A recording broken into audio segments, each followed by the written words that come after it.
तो भैया ये है पेरियोडिक टेबल और इसमें है हमारे पास कुल 118 तत्व जो कि प्रकृति में मौजूद हैं और कुछ इंसानों के द्वारा बनाए गए हैं।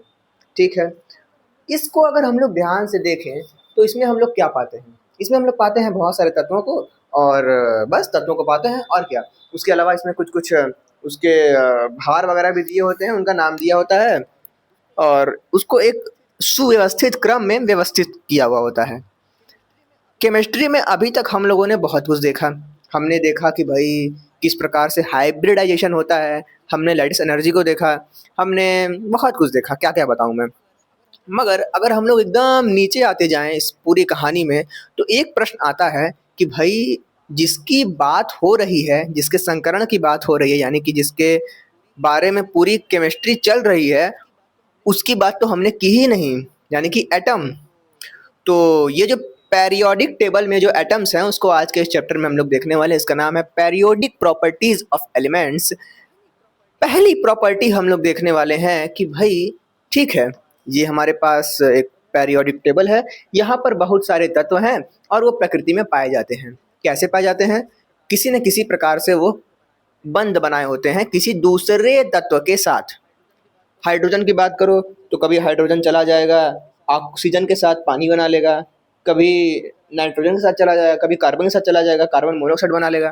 तो ये सब चीज़ें हैं। क्लोरीन को मान लो, ले लो, क्लोरीन को यहाँ पर ले लो, लो भाई। तो अगर हम लोग क्लोरीन को लेते हैं तो हम लोग देखते हैं कि क्लोरीन भी 2 बार इस तरह से 2 ठो लेके अपना बंध बनाए हुए है।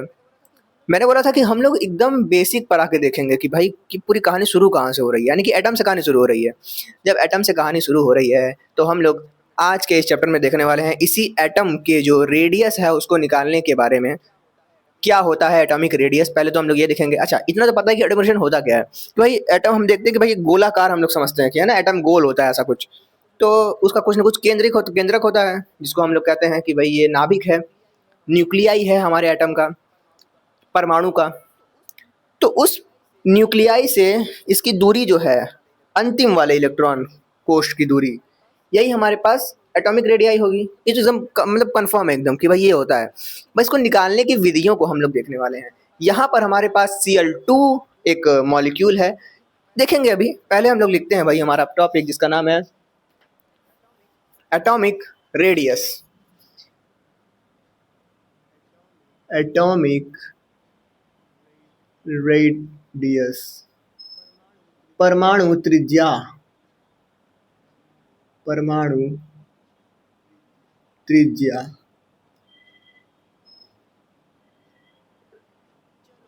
चलो भैया, तो ये रही हमारे पास परमाणु त्रिज्या। मैंने बोला है कि हम लोग एकदम अंदर घुस के पढ़ेंगे, तो अंदर घुस के पढ़ेंगे तो सबसे पहले तो हम लोग देखना पड़ेगा भाई कि क्या है कहानी। हमारे पास अभी एक क्लोरीन आयन था, इस तरीके से आयन कह रहा हूँ मैं, मॉलिक्यूल था, बंधा हुआ था। यहाँ पर क्या है हमारे पास, ओवरलैप कर दिया है, ओवरलैप किया हुआ है, ओवरलैप किया हुआ है। ये रहा इसका केंद्रक, ये रहा इसका केंद्रक। केंद्रक मतलब कि नाभिक, ठीक है। मैं बोल रहा हूँ कि एटॉमिक रेडियस की परिभाषा लिखो, तो आप क्या लिखोगे? क्योंकि भैया एग्जाम में गजब पूछा गया है। मैं अभी प्रीवियस ईयर पेपर देखा हूँ तो बीएससी फर्स्ट सेमेस्टर में पूछा गया है कि भैया define the right the definition of atomic radius, या फिर एटॉमिक रेडियस से आप क्या समझते हैं। इस तरह से आपके क्वेश्चन आए हुए हैं, तो इसको थोड़ा सा ध्यान देना है। तो हम लोग को ये पता चल गया है कि भाई ये जो दूरी है यही तो हमारे पास रेडियस है। तो इसका डेफिनेशन कैसे लिखेंगे हम लोग?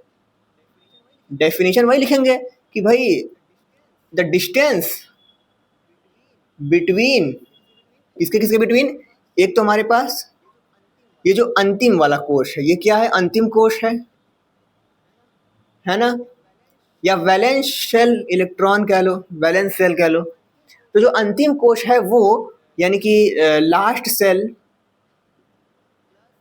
प्लस एंड लिखो, एंड अभी लिखवाऊंगा तो ऊपर पे बता रहा हूँ बस, ठीक है।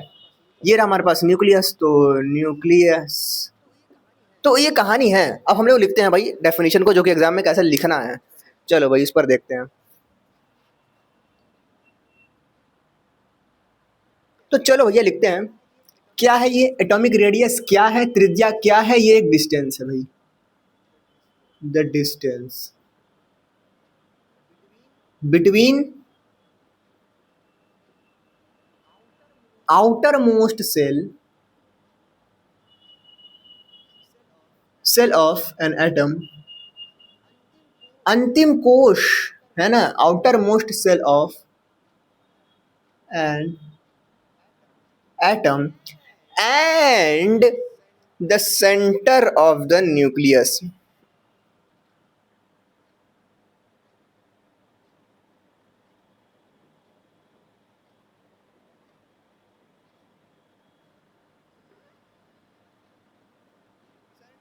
सेंटर ऑफ द न्यूक्लियस, यही हमारे पास क्या है, एटॉमिक रेडियस है। अगर आपके पास बहुत पेन्ना बचा हुआ है तो इसको कह दो centre of the nucleus is called, देखने बढ़िया लग रहा है, the distance between outermost cell of an atom and the centre of the nucleus is called. अच्छा, न्यूक्लियस का भी सेंटर हम लोग ले रहे हैं, आउटर मोस्ट सेल ये रहा केंद्रक, केंद्रक का भी सेंटर ले भैया। ठीक है, ये बात ध्यान रखना है, centre of the nucleus is called atomic radius. ठीक है, क्या करेंगे इसको, एटॉमिक रेडियस।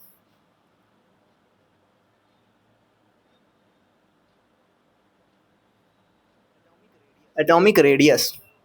चलो भाई, अब कहानी में थोड़ा सा हम लोग मोड़ लाते हैं। मोड़ क्या है कि एटॉमिक रेडियस, ठीक है, अब मान लो तुमको कोई एटम दे दिया गया, एटम तो पहले बस तुम्हें मिलेगा नहीं, ठीक है, कुछ भी तुमको मिलेगा तो वो तुम्हें मॉलिक्यूल के फॉर्म में ही मिलेगा। स्वतंत्र एटम हमको मिलता किसका है, केवल नोबल गैसेस मिलती हैं जो कि किसी के साथ बंद बंद नहीं बनाती हैं। नहीं तो दुनिया में जितने भी तत्व हैं वो सब कहीं ना कहीं अपना जो है, अपने आप को बैलेंस बनाने के लिए, स्थायी बनाने के लिए कहीं न किसी से चिपके हुए हैं। स्वतंत्र कौन है, हीलियम गैस, आर्गन गैस, जेनान, ये सब नोबल गैसेस। तो नोबल गैसेस जो हैं वो हमारे पास हैं स्वतंत्र। बात क्या करने वाले हैं हम लोग बात करने वाले हैं एटॉमिक रेडियस की। तो पहले हम लोग देखेंगे कि भाई कितने प्रकार से हम लोग निकाल सकते हैं। तो यही देख सकते हैं कि भाई atomic radii are following types. Atomic radii are following types. कितने टाइप से भाई, एक तो हम लोग देखेंगे, दूसरा हम लोग देखेंगे, तीसरा हम लोग देखेंगे। तीन तरीके का हम लोग देखने वाले हैं, इसलिए पूरा क्लास खत्म हो जाएगा। पहला तरीका क्या है, पहला तरीका है हमारे पास कोवेलेंट रेडियस। अब ये क्या है मैं बताऊंगा आगे, ठीक है। अभी हम लोग को इतना बस पता चला कि भाई कोई एटम है हमारे पास, उसके केंद्र से और उसका आउटर मोस्ट सेल की जो दूरी है वही हमारे पास रेडियस है, एटॉमिक रेडियस। बस इसके अलावा अभी हमको कुछ नहीं बताया। कोवेलेंट रेडियस करके कुछ होता है, भाड़ में जाए, कुछ होता होगा, अभी तो हम अपना नोट्स बनाएंगे, ठीक है। उसके बाद एक और होता है एटॉमिक रेडियस के बाद, wonder walls radius. Wonder walls, ये तो कुछ सुना सुना सा लग रहा है ना, हमने पढ़ा है इसको शुरुआत के लेक्चर्स में। सो वंडर वॉल फोर्स हमने पढ़ा है। उसके बाद आता है हमारे पास, इसको हम लोग एक और भाषा कहते हैं, इसको हम लोग और कहते हैं कोलिजन रेडियस।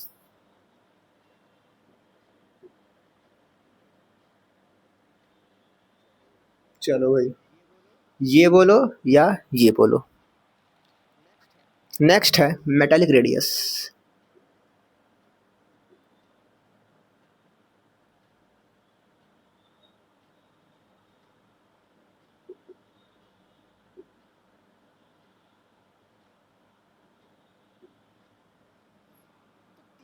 तो तीन तरीके से हम लोग एटॉमिक रेडियस को देख सकते हैं।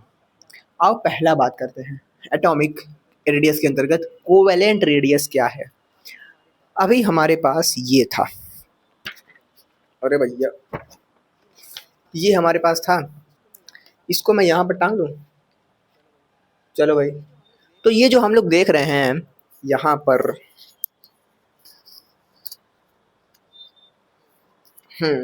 तो भैया ये जो हम लोग देख रहे हैं यहाँ पर, ये दोनों हैं बीच में चपटे हुए हैं, क्या ये पूरा गोला है, नहीं पूरा गोला तो नहीं है, ये पूरा गोला नहीं, पूरा गोला नहीं, चपटा हुआ है। तो साइंटिस्ट लोगों ने कहा कि भाई ठीक है, ठीक है, इसका एक केंद्रक होगा, इसका एक केंद्रक होगा, इसके इसके बीच की दूरी निकाल दो और उसका आधा कर दो, इसके इसके बीच की दूरी निकाल के आधा कर दो। इसके इसके बीच की दूरी कैसे निकलती है भाई, इसके इसके बीच की दूरी निकलती है एक्सरे डिफ्रैक्शन से वो साइंटिस्ट लोग निकालते हैं, ठीक है। तो वो सब साइंटिस्ट वाला काम है। हम लोग करते क्या है भाई, हम लोग करते हैं कि यहाँ और बताता हूँ मैं। ये रहा हमारे पास Cl2, Cl2 हमारे पास है, इसका केंद्रक ये, इसका केंद्रक ये, इसके बीच की दूरी निकालो। इसके बीच की दूरी निकल जाती है, कैसे निकल जाती है भाई, एक्सरे डिफ्रैक्शन से एक्सरे रेज गिराई जाती हैं और फिर वो इसे रिफ्रैक्ट करती हैं, फिर उसके बाद कुछ हमारे पास लाइनें दिखती हैं, उस लाइनों को आगे पीछे करके हम लोग देखते हैं, तो हमारे पास गणित वर्ग निकालने के बाद हमारे पास लास्ट इसका डिस्टेंस मिल जाता है।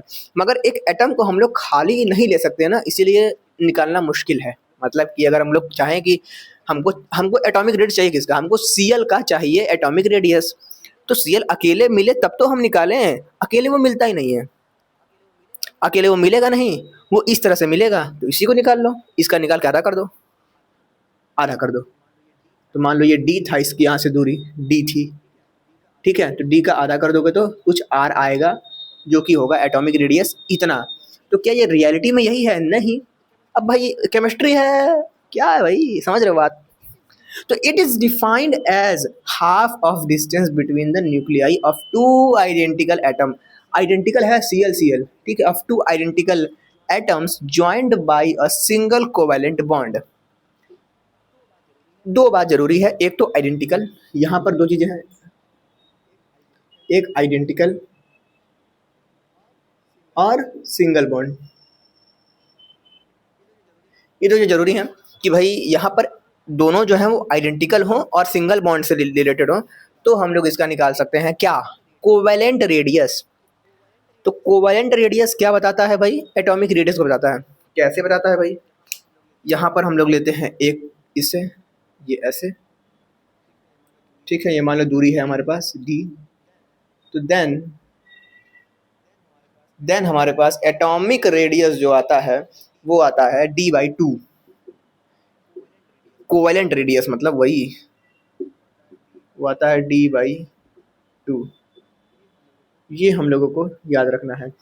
यहाँ भी d/2 होगा, यहाँ भी d/2 होगा, यहाँ भी d/2, यहाँ भी d/2, सब में d/2 ही करना है, बस जो हमारे d है ना वो अलग अलग हम लोग लेंगे, ठीक है। तो the covalent radius is always the actual size smaller than the actual size of atom. ध्यान से देखो तो यहाँ पर ये इतने बता रहा है, ये पूरा ऐसे था, ठीक है, तो वो एकदम एग्जैक्ट बता नहीं पाया, क्यों, क्योंकि हमारे पास ये जो है इलेक्ट्रॉन वो ऐसे ऐसे गोल घूम रहा है, ऐसे यूं यूं यूं यूं यूं यूं यूं ऐसे करके, बादल है पूरा, ठीक है, तो तुम कैसे निकाल पाओगे, निकाल नहीं पाओगे इसका, क्योंकि बादल तरफ घूम रहा है, तो एग्जैक्ट तो नहीं निकाल पाओगे, परंतु फिर भी हल्का फुल्का मान लो कि ये ऐसा गोला है, ठीक है, तो जो निकाल के आता है हमारे पास वो थोड़ा कम ही आता है यहाँ पर, ठीक है, क्योंकि यहाँ पर ओवरलैप किए हैं दोनों। Always smaller, always smaller than the actual size of atom. Next बढ़ते हैं Cl2 का एग्जांपल देखते हैं भाई। ये रहा Cl, मैंने बोला वैज्ञानिकों ने इसके इसके बीच की दूरी जो है वो निकाल कर दे दी है, ठीक है, यहाँ से यहाँ तक की दूरी निकाल के दे दी है। जब यहाँ से आगे दूरी मिल गई, आधा कर दो आ जाएगा। हेयर d इक्वल टू 198 शायद हमारा है ना, 198 है, ठीक ठीक ठीक ठीक, 198 पिकोमीटर हमारे पास आता है। तो देन हमारे पास क्या, देन हमारे पास r, हमारे पास क्या आ जाएगा, Cr, कोवैलेंट रेडियस क्या आ जाएगा हमारे पास, 198/2 आ जाएगा, 99 आ जाएगा हमारे पास। तो कोवैलेंट रेडियस कितना आ गया इसका, 99 बाई, अरे 198/2 यानी कि 99 पिकोमीटर आ गया। एग्जाम में क्वेश्चन हो सकता है पूछ दे, हालांकि बीएससी में ऐसा क्वेश्चन नहीं है पूछेगा कि Cl2 है और इसका बीच की दूरी ये है, तो आधा करने के लिए कौन बोलेगा तुमको, ठीक है। हो सकता है कि इसका परिभाषा पूछ दे और इस पर कुछ लिखने को बोल दे, ऐसा बिल्कुल पूछा जा सकता है। चलो ये हो गया। नेक्स्ट आते हैं वंडर वाल रेडियस पे। हमने पिछले वीडियो में वंडर वाल फोर्स पढ़ा था, अगर आपने वीडियो नहीं देखी है तो कोई बात नहीं, बता देता हूँ मैं क्या होता है वंडर वाल फोर्स। वंडर वाल फोर्स में हम लोगों ने सबसे लास्ट में कुछ देखा था, वही हमारे काम का है। उसमें हमने देखा था लंडन फोर्स, लंडन फोर्स क्या देखा था हमने, लंदन फोर्स देखा था। लंदन फोर्स क्या होता है भाई? लंदन फोर्स होता है कि हमारे पास ये रहा मान लो Hc हीलियम, ये रहा हमारे पास हीलियम। हम लोग को ये देखने को मिलता है कि हीलियम हीलियम मस्त बैठे हुए हैं, परंतु एक समय ऐसा आता है जब घूमते घूमते एक बार इलेक्ट्रॉन, यहाँ पर इलेक्ट्रॉन क्राउड ज़्यादा हो जाता है, यहाँ पर या कहीं भी एक तरफ इलेक्ट्रॉन क्राउड ज़्यादा हो जाता है। जब मान लो कोई एटम ऐसे है और इधर ज़्यादा माइनस हो गया, तो यहाँ पर प्लस प्लस हो जाएगा, है ना, क्योंकि प्लस प्लस उधर भागेगा और माइनस इधर है। तो इससे ये देखने को मिलता है कि यहाँ पर इधर माइनस इधर प्लस, तो प्लस माइनस के कारण इसमें डाइपोल आ जाता है, और डाइपोल आने के कारण हम लोग ये देखते हैं कि ये और ये अट्रैक्ट होने लगते हैं। अब समझो भाई, यहाँ पर माइनस आया, ठीक है, इधर प्लस आया, कुछ समय के लिए, बहुत सूक्ष्म समय के लिए। जैसे ही यहाँ माइनस आया, इधर भी तो इलेक्ट्रॉन है, इसके पास भी तो प्रोटॉन होगा, तो इसका प्रोटॉन कहा कि अरे वाह, मार्केट में ऐश्वर्या आई है, plus plus plus plus plus, इधर आ जाएंगे, आइए माइनस उधर चला जाएगा, फिर उधर से उधर करके ऐश्वर्या आई है, उधर कुछ उधर कुछ उधर करते करते एक डाइपोल क्रिएट हो जाता है, और इसके बीच में हम लोग देखते हैं कि बंद क्रिएट होने लगता है। वो बंद कैसा होता है? एकदम बेकार बंद होता है, ठीक है, बहुत सस्ता हुआ बंद होता है। तो मान लो कि ये रहा He, ये रहा He, क्या यहाँ पर दोनों सटे हुए हैं? हाँ, हल्का सटे हुए हैं, ठीक है, बहुत ज़्यादा सटे हुए नहीं हैं। तो हम लोग इसको ना कुछ ऐसा दिखाते हैं, बहुत सटा के नहीं दिखाते हैं, थोड़ा सा ऐसे दिखाते हैं, भाई ठीक है, ये हमारे पास He है, एक और He ये रहा, थोड़ा सा बॉन्ड मतलब बनने जा रहा है, ऐसा मान लो। इसी के बीच जो फोर्स काम कर रहा है उसको हम कहते हैं लंदन फोर्स, ठीक है, लंदन डिस्पर्सन ऐसे करके होता है। तो वंडर वाल में हम लोग क्या करते हैं कि ये लेते हैं, ये लेते हैं, और इसके बीच की दूरी निकाल लेते हैं, d/2 करके r निकल आता है, ठीक है। एक तो हमारे पास ये हो गया कि भाई नोबेल गैसेस में काम आते हैं ये। अब कहोगे जब नोबेल गैसेस में काम आते हैं तो हमारे जो क्लोरीन भैया हैं, ये क्लोरीन भैया कौन निकाल के देगा? क्लोरीन भैया रोएंगे? नहीं, क्लोरीन रोएंगे नहीं। साइंटिस्ट ने कहा कि ठीक है, कोई बात नहीं, क्लोरीन को रुलाते नहीं हैं। हम लोग क्या करते हैं कि जैसे सपोज हमारे पास ये एक क्लोरीन का Cl2 का अणु है, यहाँ पर एक Cl2 का अणु है, इस तरह से है। तो आपको कुछ दिमाग लगाओ, इसके बीच की दूरी कौन निकाल रहा था? इसके बीच की दूरी का आधा करने पर हम लोग को मिला था ये कोवेलेंट रेडियस, और अगर हम लोग कर दें इसका आधा तो क्या हमको इसका आधा करने पर ये दूरी नहीं मिल जाएगी? मिल जाएगी। तो यही को कहते हैं हम लोग केमिस्ट्री में वंडर वाल रेडियस, ठीक है, वंडर वाल्स रेडियस। तो अगर यहाँ पर इसके बीच की दूरी निकालोगे, d/2 करोगे तो r मिलेगा, ठीक है, r मिलेगा, इधर लिख देता हूँ मैं, r लिएगा। चलो भैया, तो कहानी देखते हैं आगे। यहाँ पर लिखा हुआ है, it is defined as half of distance between the nuclei. देखो भाई, रट्टा तो मारना है नहीं, हम समझ गए हैं कि इसमें ऐसा ऐसा होता है। अब लिख डालेंगे एग्जाम में, नोट्सवा लिखा ही हुआ है यहाँ पे। तो नोट्सवा क्या लिखा हुआ है? नोट्सवा लिखा हुआ है कि it is defined as the half of distance, half of distance, half of distance, half of distance. Distance किसके डिस्टेंस? डिस्टेंस कहाँ गया? हाँ, distance between the nuclei of two non bonded neighbouring atoms. Non bonded बहुत ही ज़रूरी चीज़, जो ज़रूरी चीज़ है वो एकदम मतलब लिखने लायक रहती है कि भाई इसको ब्लैक पेन से लिखो एग्जाम में। Non bonded, non bonded neighbouring atoms. यहाँ पर क्या दोनों में बंद बना हुआ है? नहीं बना हुआ है। क्या यहाँ पे दोनों बंद बना हुआ है? नहीं बना हुआ है, बस थोड़ा अट्रैक्टेड है, ठीक है। और यहाँ पर भी क्या है, बहुत सारे क्लोरीन के अणु हैं, और हमने अट्रैक्ट नहीं किया, इसको हमने सॉलिड कर दिया, है ना, इसका टेम्परेचर कम किया, इसको सॉलिड कर दिया। तो सॉलिड करने पर दोनों पास पास आ जाएंगे। जब पास पास आ जाएंगे तो ऐसा मिलेगा ना, ठीक है ना। तो इसमें एक कंडीशन ये भी होती है कि ठंडा करना पड़ता है इसको। तो यहाँ पे इसको ठंडा करना पड़ेगा, इसको भी ठंडा कर दो, क्या दिक्कत है? तो neighbouring atom that are just touching each other, just touching each other, just touching each other. घुसा नहीं गया है, ऐसा घुस नहीं गया है जैसे क्लोरीन में हम लोग देख रहे थे घुस गया था कि यहाँ पर ओवरलैप कर गया। ओवरलैप नहीं, बस पास पास ये एक एटम है, ये एक Cl2 का एटम है, ये एक Cl2 का एटम है, क्या है? Cl2 है, ये भी Cl2 है। और इस यहाँ पर जो स्पर्श करने वाले यहाँ पर एटम्स हैं, उनके बीच में, उनके केंद्रकों के बीच में हम लोग दूरी निकाल रहे हैं और आधा कर रहे हैं। Each other but not joined by a bond, ठीक है, joined by a bond not. चलो भाई आगे बढ़ते हैं। चलो तो देखते हैं हीलियम का एग्जांपल, या फिर इसी को लिख देते हैं।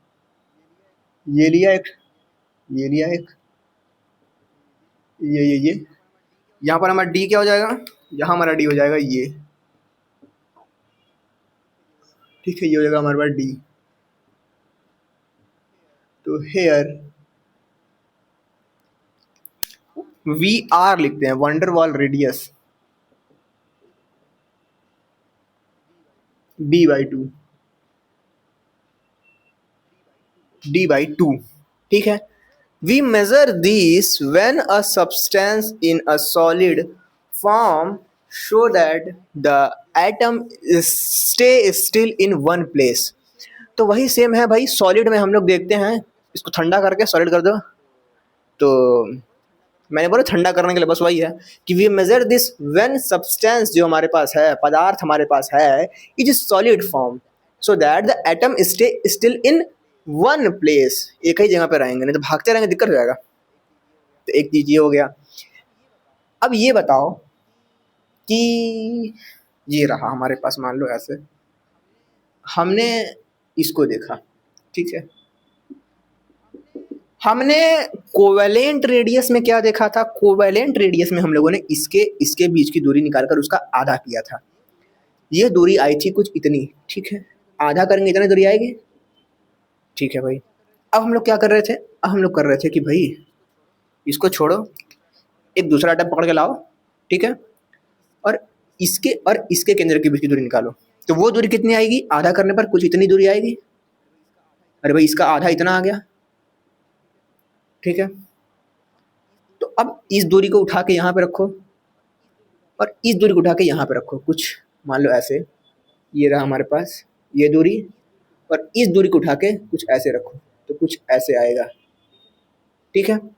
तो ये वाला छोटा है, ये वाला छोटा है, क्या कि घुस गया है इनमें। तो बहुत ज़रूरी चीज़ हम लोग को याद रखना है कि भाई जो कोवेलेंट रेडियस होता है वो छोटा होता है वंडरवॉल रेडियस से, ठीक है। कोवेलेंट रेडियस छोटा होता है वंडरवॉल रेडियस से। कैसे छोटा होता है और दिखाते हैं कैसे छोटा होता है। क्लोरीन का कितना आया था, 99 पिकोमीटर, ठीक है। और अब देखो कितना आएगा, अब देखो कितना आएगा। यहाँ पर एक और है कि this is only way to measure of the size of noble gases. लिखा नहीं है मैंने, लिखता हूँ अभी मैं। चलो भाई, सो कहानी आगे क्या है, कहानी आगे की है, इसको लाइन को पूरा कर दूं मैं। तो कहानी आगे की ये हमारी होने वाली है भाई कि ये हमारे पास this is only way to measure the, अगर हम लोग को नापना है हीलियम, आर्गन, इन सब का, जितने हमारे पास ये तत्व हैं, नोबल गैसेस हैं, है ना, हीना, नीना और करीना का एक्सरे रंगीन, हीलियम, नियान, आर्गन, क्रिप्टान, जेनान, रेडॉन, ये सब का अगर हम लोग को देखना है तो हम लोग क्या करेंगे, तो हम लोगों का ये काम आता है वंडरवॉल रेडियस। ई काम में नहीं आएगा, ई काम में नहीं आएगा, क्योंकि यहाँ पर तो घुसने की बात हो रही है, और यहाँ पर भी हम लोग देखेंगे क्या है। तो this only way to measure the size of noble gases. अब Cl2 एग्जांपल देखते हैं। ये रहा एक Cl2, एक रहा एक ऐसे, डंग डंग, ठीक है। मैंने बोला डी हमारे पास दिया रहेगा, डी हमको पता रहेगा, ये हमारे पास डी है। ये किसके बीच की दूरी है, दो मॉलिक्यूल्स के बीच की, ना कि दो एक मॉलिक्यूल्स के अंदर वाले एटम के बीच की दूरी नहीं है, ये दो मॉलिक्यूल्स के केंद्रकों के बीच की दूरी है, न्यूक्लियाई के बीच की दूरी है। तो क्या है भाई, डी की वैल्यू यहाँ पर हम लोगों को किताब में दी रहती है, या फिर आप एक्सरे डिफ्रैक्शन करोगे तो वो निकल कर आता है, अपना साइंटिस्ट लोग निकाल के देते हैं। अच्छा, फिर से भाई बोलूँगा कि मैंने बोला कि साइंटिस्ट लोग निकाल के देते हैं कि इसके बीच की दूरी क्या है, तो क्यों ना वो एक ही का निकाल के दे दें। वो एक का नहीं निकाल सकते क्योंकि एक हमारे पास है ही नहीं, ठीक है।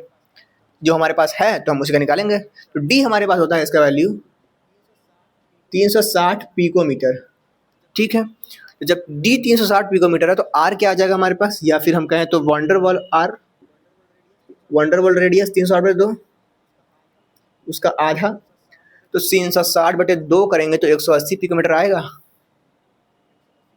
180 पिकोमीटर आएगा।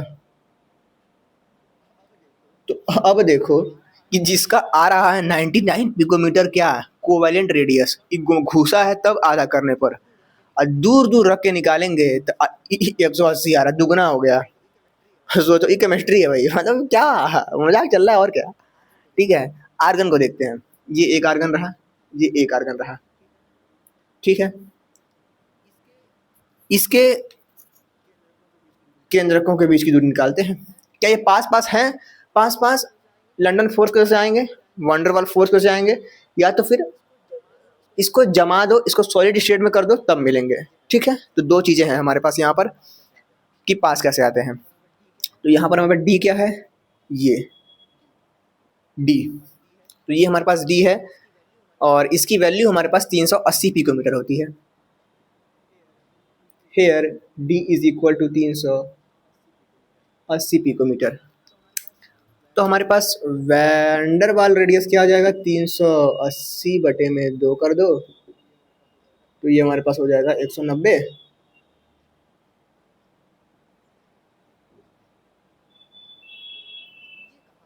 तो ये कहानी हमारे पास होने वाली है। हमने अभी तक क्या क्या देखा, हमने अभी तक देखा है कोवेलेंट रेडियस को, वंडरवॉल रेडियस को, और हमारा वीडियो जो है वो ठीक ठाक चल रहा है। ठीक है, आधे घंटे होने वाले हैं, तो कोशिश करता हूँ कि ज़्यादा लंबा ना वीडियो बने। क्रिस्टलिक या फिर मेटेलिक रेडियस को देखते हैं। मेटल मतलब कि क्या होता है, मेटल मतलब मेटल, सोना चांदी हीरा मोती और क्या, लोहा। तो यहाँ पर हम लोग देखते हैं मेटल्स के बारे में कि बहुत सारे मेटल भी हैं। जैसे कि अगर हम लोग देखते हैं हमारे इसमें, तो ये जितने बीच के तत्व हैं, स्कैंडियम, टाइटेनियम करके, यहाँ पर देखो ना किस सब सब धातु हैं एक तरीके से, है ना। जिंक को ले लो, कॉपर ले लो, निकिल ले लो, इसको ले लो, कोबाल्ट को ले लो, लोहा ले लो, मैंगनीज ले लो, क्रोमियम, सब एकदम पूरा धातु धातु हैं। तो ये जो हमारे पास मेटल्स हैं, ये जो मेटल हैं, संक्रमण धातु कह सकते हो, ये सारे मेटल जो हैं इनके पास डी ऑर्बिटल होता है ना, क्योंकि डी ब्लॉक के तत्व हैं, हमने पढ़ा है क्लास 12 में। डी ब्लॉक के तत्वों के पास डी जो सबसेल होता है, उपकोष होता है, उसमें इलेक्ट्रॉन अतिरिक्त होते हैं या फिर अयुग्मित होते हैं। तो ये बहुत सारा गुण दिखाता है।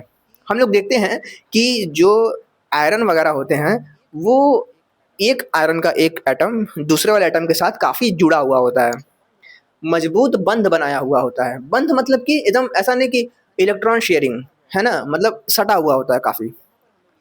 तो यहाँ पर हम लोग ये देखते हैं भाई कि Fe जो है, लोहा को ले लो या जितना मेटल होता है, ये जो मेटल होते हैं वो एक तरीके से क्रिस्टल फॉर्म में होते हैं, क्रिस्टल कह लो, जालक कह लो, जो कहना है वो कह लो। तो इस तरीके से गोल गोल गोल गोल लाइन सजे होते हैं। कुछ कुछ वीडियोस में आप लोगों ने देखा भी होगा, क्रेजी XYZ का एक वीडियो था, उसमें उन्होंने बताया था, उन्होंने पूरा वो सोना वोना का मेटल देखा था, इलेक्ट्रॉन वगैरह देखा था, इलेक्ट्रॉन कह रहा हूँ मैं, माइक्रोस्कोप में उन्होंने देखा था बड़ा करके सोने के पन्नी को, और वो काफ़ी उस एटम उसके दिख रहे थे उसमें, गोल गोल एकदम व्यवस्थित, एकदम ऐसे ही व्यवस्थित। तो ये प्रकृति है। इसमें क्या करते हैं, सेम चीज़ करते हैं, इसके और इसके बीच की दूरी। यहाँ पर इसमें थोड़ी दूरी होती है, मतलब इसमें काफ़ी दूर होते हैं, मतलब बहुत एकदम सटे हुए नहीं होते हैं। यहाँ पर जब सटे हुए हैं, जैसे यहाँ की बात करो तो सटा हुआ है एकदम, यहाँ पर न सटा है न बहुत दूर है, बस बंधा हुआ है। ठीक है, मान लो एक रस्सी है और रस्सी से या टेप बांध दो, इस टेप बंधा हुआ है। ठीक है, इसके बीच की दूरी निकालेंगे और आधा कर देंगे तो हमारे पास क्रिस्टलिक रेडियस आ जाएगा। आयरन की बात करें तो आयरन के लिए डी की वैल्यू जो निकल कर आती है वो आती है 248। तो 248 आती है इसकी वैल्यू, है ना। Here D is equal to 248 picometre. तो हमारे पास आर क्या हो जाएगा, हमारे पास आर हो जाएगा 248/2 इज इक्वल टू 124, 124 पिकोमीटर। तो आधा करना है, कोई बड़ी बात नहीं है। बस यहाँ पर हम लोग को करना क्या है, it is define as half of distance between the, आप सबसे कहानी जरूरी, हाफ तो हमें सब में हाफ करना है। ठीक है, बिटवीन किसके किसके, centre of two neighbour metal atom, ठीक है, बस ये एग्जाम में ही चाप के आ जाना है। इन मेटल क्रिस्टल, ये मेटल क्रिस्टल है, दो एटम है, इनके बीच की दूरी का आधा, इनके केंद्रकों के बीच की दूरी का आधा। Metal atom are held together by metallic bond. मैंने बता दिया है कि मेटालिक बॉन्ड धात्विक बंध होते हैं, इसलिए यहाँ पर में सटे हुए होते हैं। अब सबसे जरूरी चीज, हमने इसके बीच का आधा किया। अब बताओ भाई कि हम लोग एटॉमिक रेडियस निकालें, हम लोग एटॉमिक रेडियस निकालें मतलब कि किस तरीके से निकालें, मेटालिक रेडियस निकालें, हम लोग निकालें वंडर वाल रेडियस, हम लोग निकालें कोवैलेंट रेडियस। तो सबसे बड़ा कौन होगा, सबसे बड़ा ये होगा। क्यों? क्योंकि काफ़ी दूर है, देख रहे हो वंडर वाल फोर्स के कारण, ये मतलब समझ रहे हो ना बात को, कि बंध नहीं बन रहा है यहाँ पे, यहाँ पर कोई धात्विक बंध नहीं है, इसलिए सबसे ज़्यादा वैल्यू हमको मिलती है वी आर की, वंडर वाल रेडियस की।